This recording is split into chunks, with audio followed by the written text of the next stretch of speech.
excuse because many among us still appear to be just too brainwashed about this subject to see the real truth for themselves.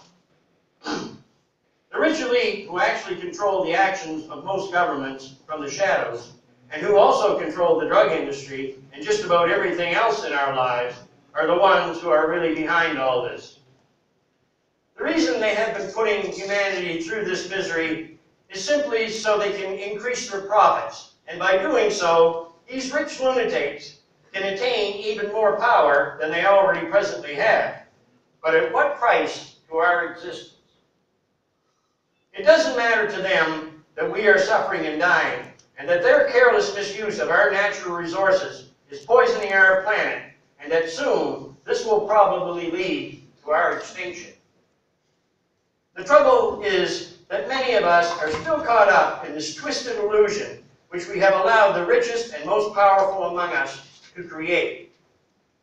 But when you open your eyes and look at the state our world is really in, it becomes clear that we as humans who have to survive on this planet must put a stop to the destruction and harm these big money concerns are causing in their mad rush to exploit both us and our natural resources.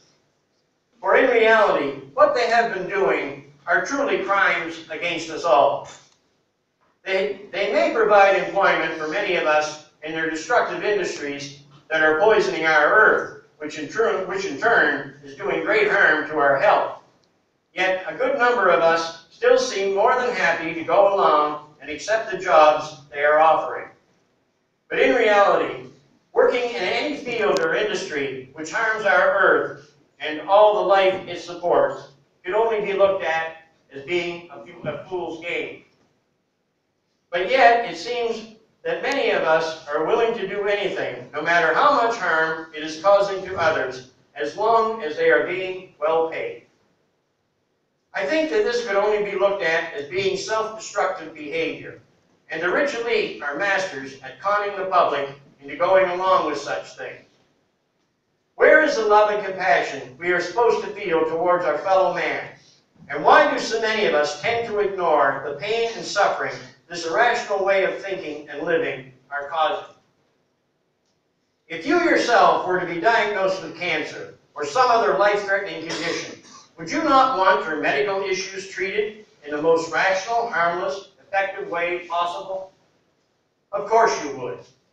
So why are we allowing those who are currently suffering and dying to experience all this agony when we now have a perfectly safe and effective natural medication at our disposal which can cure or control their medical problems and bring an end to their suffering in a harmless, non-addictive manner? Throughout history, many of the greatest healers of their time used this plant with good effect to treat their patients. I am even convinced that Christ himself also used the healing abilities of cannabis, because the flowering tops of this plant, at that time called canna blossom, was one of the major ingredients of the holy anointing oil. Until just recently, we had grown and used this plant for thousands of years with no regulations or restrictions at all.